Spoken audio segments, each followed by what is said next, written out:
আজকে আমি বানাবো কোলাপুরি চিকেন। তার জন্য এখানে 1 কিলো মতো চিকেন কারি কাট নিয়েছি। তার মধ্যে মিশিয়ে দেবো টক দই, লেবু রস, স্বাদ মতো নুন, হলুদ আর লঙ্কা গুঁড়ো। সমস্ত কিছু ভালো করে মিক্স করে এটাকে ম্যারিনেট করে রাখবো 30 মিনিটের জন্য।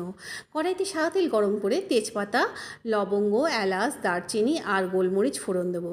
এর মধ্যে দেবো হলো পেঁয়াজ কুচি আর রসুন কুচি। সমস্ত ভালো করে ভাজা ভাজা হয়ে গেলে কোরানো নারকেল দেবো হলো টমেটো কুচি। এগুলোকেও দিয়ে ভালো করে ভেজে নেব। এবার দিয়ে এটাকে পুরো ঠান্ডা হতে দেবো। ঠান্ডা হয়ে গেলে তেজপাতাটাকে ফেলে দিয়ে বাকি মিশ্রণটাকে মিক্সারে ভালো করে ব্লেন্ড করে নেব। আরেকদিকে এদিকে আমার মশলা রেডি হয়ে গেল। এদিকে কড়াইতে সাদা তেল গরম করে ম্যারিনেট করা চিকেনটা দিয়ে আমি ভালো করে কষিয়ে নেব। কিছুক্ষণ পর চিকেন থেকে জল ছাড়তে শুরু করবে, আঁচটা কমিয়ে দিয়ে ঢেকে দেবো। তারপর আগে থেকে যে তৈরি করে রাখা মশলাটা ছিল সেটা দিয়ে ভালো করে এটাকে আবার কিছুক্ষণের জন্য রান্না করব। ব্যাস তৈরি হয়ে গেল আমার কোলাপুরি চিকেন। গরম ভাত বা রুটির সঙ্গে এই কোলাপুরি চিকেন খেতে কিন্তু লাগে একদম অনবদ্য।